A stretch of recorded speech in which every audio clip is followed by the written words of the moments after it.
Roll the intro.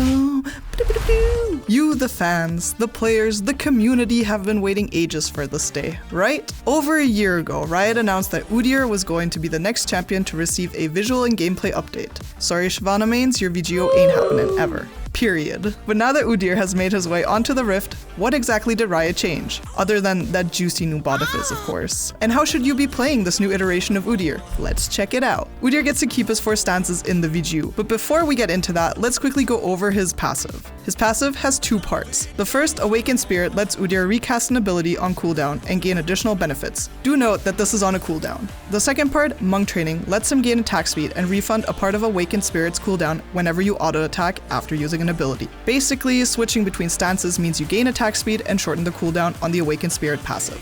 Okay, now that you understand the passive, the abilities are pretty simple, so let's speed run through them right now. Q, Wilding Claw, lets Udyr gain attack speed for 4 seconds. But wait, that's not all. The first 2 attacks deal 3% max health physical damage. In the Awakened form, he gains additional attack speed, and his next 2 attacks call down Lightning, which deal max health magic damage to isolated targets. W, Iron Mantle, lets Udyr gain a shield, and his next 2 attacks gain 10% lifesteal and restores his health.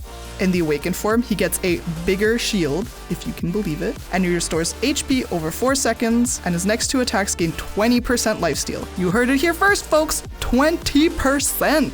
Bitch! We're selling this. We're selling him.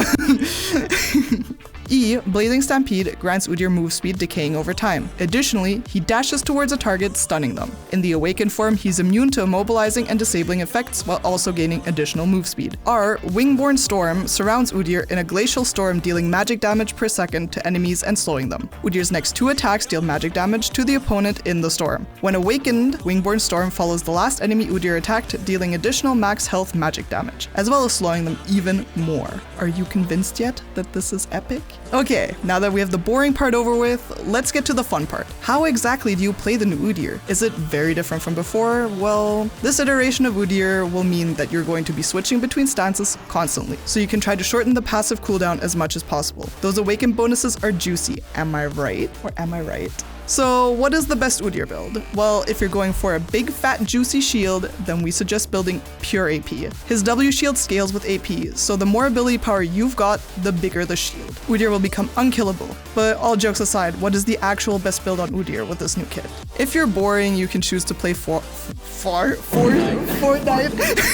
You can choose to play Fortnite, but we're here to talk about Udyr. If you're boring, you can choose to play Frostfire Gauntlet or Sunfire into a normal tank build, but we know you want something spicy and iconic with this new version of Udyr, so we suggest building him like an AP tank. Nashers into Sunfire and Demonic Embrace. These are the builds we hate on Katarina or Diana, since this build will give a shit ton of health, but won't sacrifice damage either. Udyr is a perfect candidate for this build. The Nashers is going to work perfectly with Udyr's R, which is the ability you'll look to max first anyway. First, put a point into his ultimate, then W, and then finally E. Forget Q with this build, like, we don't care. You want to max R and W so you can be the tankiest and most annoying motherfucker on the Rift. Hope you enjoy Udyr and his new rework. Let us know how your games went in the comments below. Until next time!